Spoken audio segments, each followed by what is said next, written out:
One day in summer, Frog was not feeling well. Toad said, "Frog, you're looking quite green." "But I always look green," said Frog. "I'm a frog. Today you look very green even for a frog," said Toad. "Get into my bed and rest." Toad made Frog a cup of hot tea. Frog drank the tea, and then he said, "Tell me a story while I'm resting." "All right," said Toad. "Let me think of a story to tell you." Toad thought and thought, but he could not think of a story to tell Frog. "I will go out on the front porch and walk up and down," said Toad. "Perhaps that will help me to think of a story." Toad walked up and down on the porch for a long time, but he could not think of a story to tell Frog. Then Toad went into the house and stood on his head.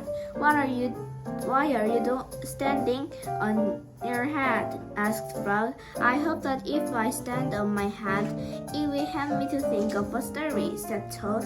Toad stood on his head for a long time, but he could not think of a story to tell Frog.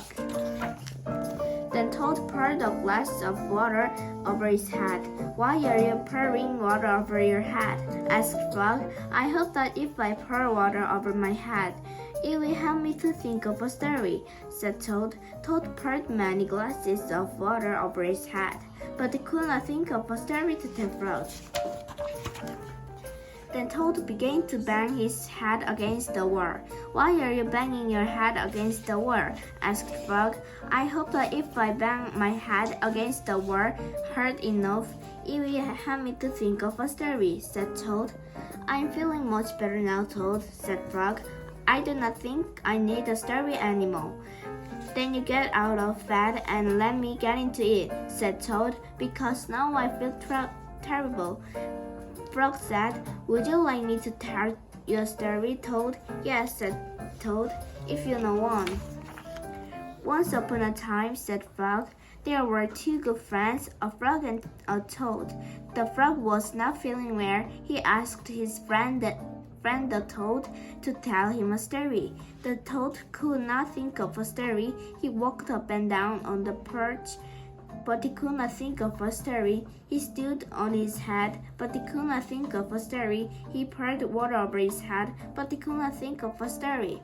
He banged his head against the wall, but he still could not think of a story. Then the toad did not feel so well, and the frog was feeling better. So the toad went to bed, and the frog got up and told him a story. The end. "How was that, Toad?" said Frog. But Toad did not answer. He had fallen asleep. Bye-bye.